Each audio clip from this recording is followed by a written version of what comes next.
आइए प्रोफेसर साहब, प्रोफेसर अंशु जोशी, तालियों के साथ स्वागत कीजिए। आशुतोष जी जल्दी से आइए। आज मामला, चूंकि ट्रंप का सरेंडर आज एकदम फेवरेट टॉपिक आया आशुतोष जी का, तो युद्ध विराम नहीं है ट्रंप का सरेंडर, इस विषय पर बोलने का आशुतोष जी आपका 2 मिनट का समय शुरू होता है अब।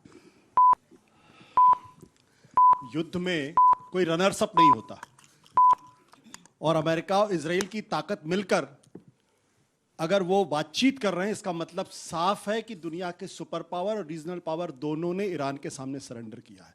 अगर जीत रहे होते या जीत गए होते तो बातचीत की टेबल पे नहीं आते। 5 फैक्टर्स हैं जिसको हमें ध्यान रखना चाहिए। पहली बात, इस युद्ध में अमेरिका पूरी तरीके से एलिनेट हो गया, यहां तक कि उसके नाटो के साथी उसके साथ नहीं है और ट्रंप को कहना पड़ा you are coward and paper tiger.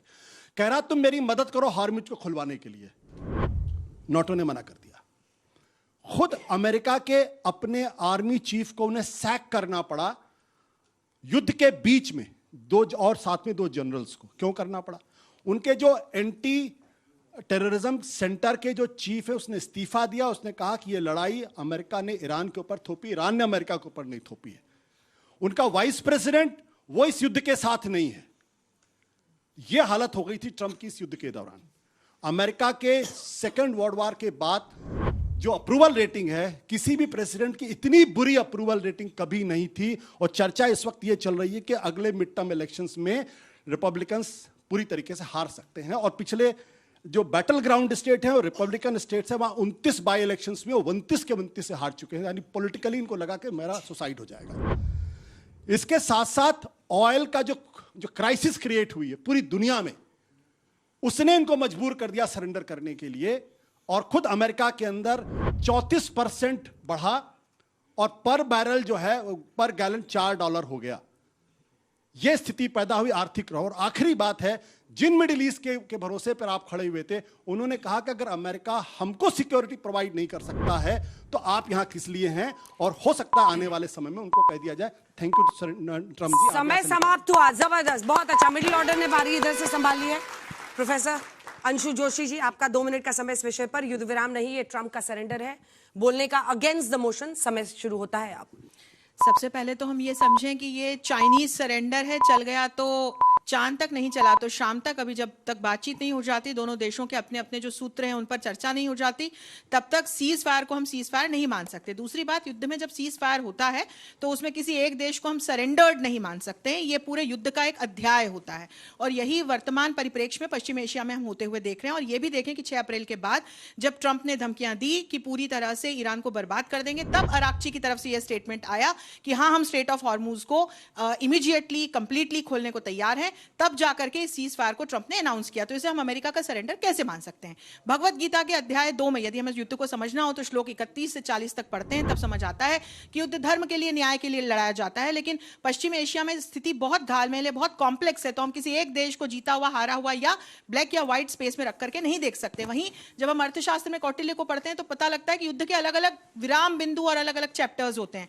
तो ट्रंप ने किया यह है कि एक टैक्टिकल पॉज लिया है, he is buying out the time. और इसके साथ साथ वो करना ये चाह रहे हैं कि स्ट्रेट ऑफ हॉर्मुज को कंट्रोल करते हुए फिर जो रिजीम चेंज कराने को लेकर के इस युद्ध को शुरू किया था, उस उद्देश्य में सफलता प्राप्त कर सके। पार्शियली उन्हें मिल चुकी है क्योंकि खामेनेई को पहले ही दिन अटैक में एलिमिनेट करा दिया गया, जो अमेरिका की बहुत बड़ी जीत है। इसके अलावा आप देखें, ईरान की सारी न्यूक्लियर साइट्स तबाह हो चुकी हैं, इंफ्रास्ट्रक्चरल साइट्स तबाह हो चुकी हैं, हजारों की संख्या में वहां पर लोग मारे गए हैं। जिस तरह की तबाही मची है, तो ऑल इन ऑल कोनारक आप नेवल बेस को देखें, वो पूरी तरह से अमेरिका ने तबाह कर दिया है। तो ऑल इन ऑल जब आप देखते हैं तो ईरान का सबसे ज्यादा विनाश हुआ है। जो कॉस्ट बेयर कर रहा है वो ईरान कर रहा है। और इजराइल ने अभी तक लेबनान पर हमले रोके नहीं हैं।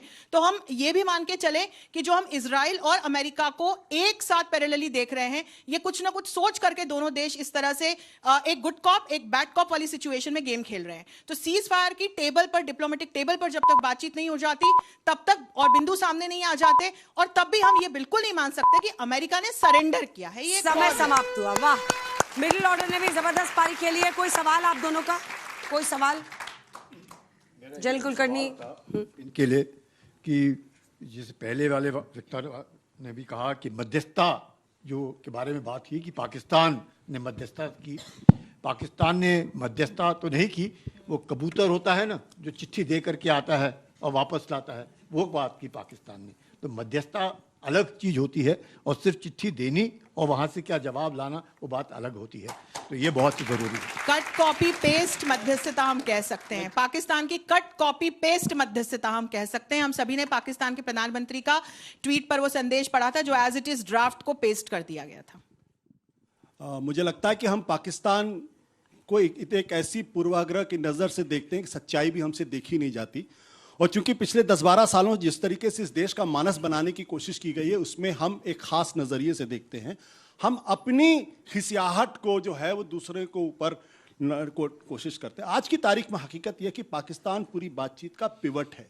जिस पाकिस्तान को हम और भारत सरकार लगातार एक आतंकवादी देश के तौर पर पेश करने की कोशिश करती रही, हमने डेलीगेशंस भेजे दुनिया को समझाने के लिए, वो पाकिस्तान इस बातचीत में अगर कबूतर भी है, मैं तो पहले तो मैं इस बात से पूरी तरीके से असहमत हूं, अगर कबूतर भी हो, पिवट है इस पूरी बातचीत में, तो कम से कम हमें इतनी सच्चाई तो एक्सेप्ट करनी चाहिए कि आज की तारीख में हमारी जो भूमिका थी वो पाकिस्तान के पास है। भारत दुनिया की उसको विदेश आतंकवादी नीति देश में मानने के लिए तैयार नहीं है। भारत की विदेश नीति एक मिनट में मैडम मैंने आप बीच में नहीं बोला। दुनिया उसको हम जो दुनिया के सबसे बड़े संकट में अगर वो एक शांति दूत की भूमिका निभा रहा है, तो हमारे लिए वाकई में हम अपने विदेश नीति वालों को समझना चाहिए कि हम किस तरीके की विदेश नीति कर रहे हैं। चाइना हमारे साथ नहीं, अमेरिका हमारे साथ नहीं है, हमारे साथ रूस नहीं है, और अब पाकिस्तान चीन भी उसके साथ है, अमेरिका भी उसके साथ है, आप देख लीजिए, और रूस भी उसके साथ। आपको टेररिस्ट नेशन लगता है कि नहीं पाकिस्तान? हम सवाल इस पे कर रहे हैं, मतलब आप भी तो असेसमेंट करेंगे ना as an analyst. Terrorist nation कौन होगा इस युद्ध में? एग्रेसर कौन है? अमेरिका है या ईरान है? अरे हम अपने नजरिए से कह रहे हैं कि हम अमेरिका और ईरान के नजरिए से कह रहे हैं। आप एक आपकी नजर क्या है? इंडिया की नजर क्या है? एक मिनट, इंडिया का स्टैंड क्या है? पहली बात, मतलब आप विषय डिफेंड से कर रहे हैं भटके नहीं। पहली पाकिस्तान बात, को, मैं नहीं भटक रही। पहले विषय से नहीं। जब पाकिस्तान के बारे में वो टेररिस्ट स्टेट है, रोग स्टेट है, सबको मालूम है। विषय से आप भटक रहे हैं। मैडम एक मिनट प्लीज, आप पाकिस्तान, मैडम एक मिनट प्लीज। मैं जानता हूं मैं अनपॉपुलर बात कह रहा हूं यहाँ पे, मैं जानता हूं मैं पॉलिटिकली इनकरेक्ट बात कह रहा हूं, बट हकीकत ये है कि चीन भी पाकिस्तान से बात कर रहा है, ओमान उससे बात कर रहा है, तुर्की उससे बात कर रहा है, इजिप्ट उससे बात कर रहा है। भारत से बात क्यों नहीं कर रहा? मैं सवाल पूछता हूं। भारत के यहां दिल्ली के अंदर ये टॉक क्यों नहीं हो रही? मैं ये सवाल पूछना चाहता हूं।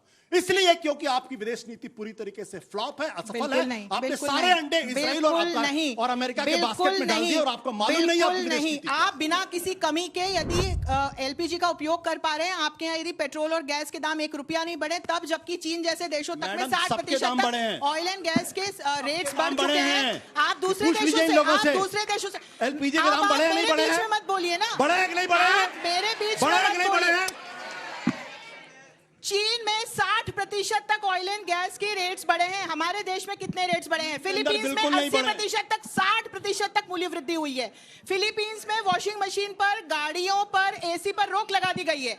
यदि ऐसी सिचुएशन में हमारी सरकार हमारे राष्ट्रीय हितों को सुरक्षित रख पाने में सफल रही है, तो वो हमारा नेशनल इंटरेस्ट है जिस पर हम काम कर रहे हैं। टॉपिक से हट के ट्रंप का पाकिस्तान जैसा देश जो आपकी संसद पे हमला कराता है, मुंबई पे हमला कराता है, पहलगाम पे हमला कराता है, आप उसकी तारीफ कर यहाँ पर खड़े होकर आपको शर्म आनी चाहिए। मैडम प्लीज, ईरान और पाकिस्तान ये दोनों ऐसे देश हैं जो टेररिस्ट ऑर्गेनाइजेशंस को प्रमोट करते हैं, फंड करते हैं। ये शर्म जैसे शब्दों से बच के कम से कम मैं छोड़ के चला जाऊंगा अगर इस भाषा का इस्तेमाल करेंगे। ठीक है, आपको शर्म नहीं आनी चाहिए। ठीक है, आपको शर्म नहीं आनी चाहिए। ठीक है, आपको शर्म नहीं आनी चाहिए। आपको शर्म आनी चाहिए। मुझे क्यों शर्म आएगी? मुझे क्यों शर्म आएगी? भाषा नियंत्रण कराइए। मुझे क्यों शर्म आएगी? नियंत्रण कराइए, ऐसे नहीं चलेगा। ठीक है, आपको शर्म नहीं आनी चाहिए। ऐसे नहीं चलेगा। चलिए ऐसे नहीं चलेगा ये। एम्बेसडर सर जी, ताली किस चीज में बचाई तुम लोगों ने?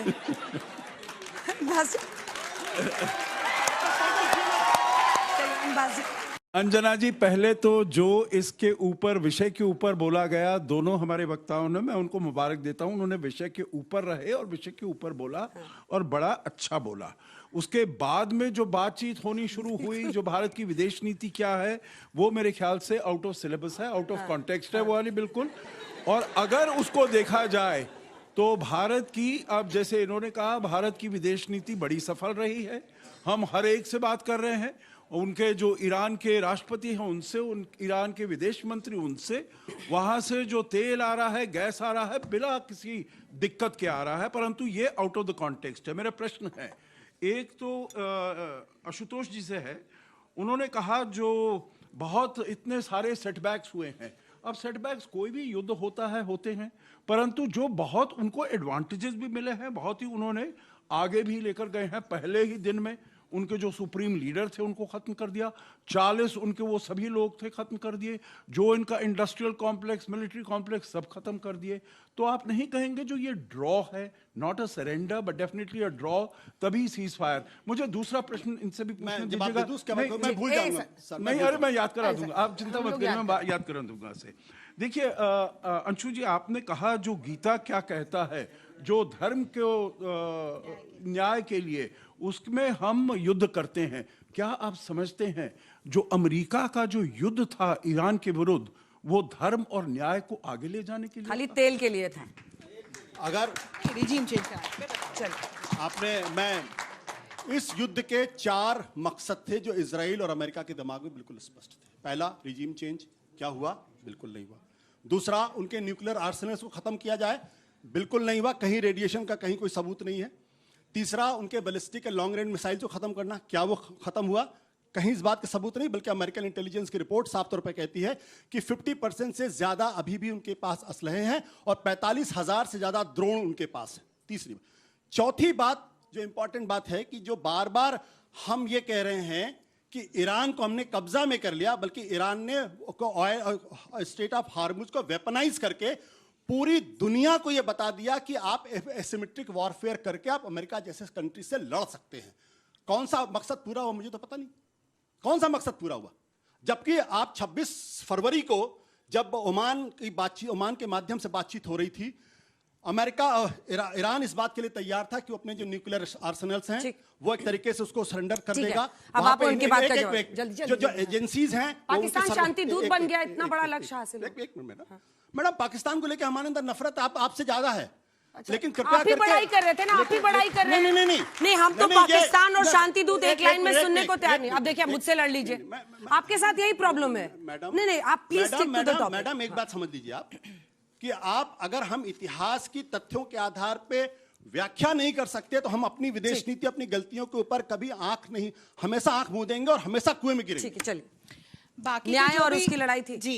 बाकी के जो भी मकसद या उद्देश्य हैं या जो अमेरिका के राष्ट्रीय हित हैं, उससे परे अब मैं यदि ईरान को एज ए नेशन देखूं और जिस तरह से हूती, हिजबुल्लाह और हमास जैसे आतंकवादी संगठनों को लगातार पल्लवित पोषित कर रहा था, जो अमेरिका के 10 सूत्र हैं उसमें से एक सूत्र भी है कि इन प्रॉक्सीज को ईरान हेल्प करना, फंड करना बंद करे। इन्हीं में से एक हमास ने 7 अक्टूबर 2023 को इजराइल पर हमला करके इस युद्ध की शुरुआत की थी, जिसमें 1500 बच्चियां और महिलाएं मारी गई थी। तो हम जब भी ईरान में बच्चियों की मृत्यु पर बात करते हैं, तो इजराइल में जो 1500 महिलाएं और बच्चे मारे गए थे, उनकी भी हमें बात करनी चाहिए। तो आतंकवाद के खात्मे के लिए और उस ईरान में रिजीम चेंज करने के लिए, जहां पर महिलाएं सड़कों पर थी और जो भारत के कश्मीर को पाकिस्तान का हिस्सा बनाता है, कहीं ना कहीं हम सबके लिए फैक्ट जानना जरूरी है कि यहां पर धर्म और न्याय की बात आती है। ताऊ एकदम चिंतन में चले गए। देश के अंदर लोकतंत्र की रक्षा कर रहे हैं, बाहर के बारे में बात कर लेंगे। हमको ये लगता है कि देखिए, 2 लोगों का प्रेम विवाह हो या अरेंज्ड मैरिज हो, मैरिज हॉल वाले को क्लेम नहीं करना चाहिए कि हम करवा रहे हैं।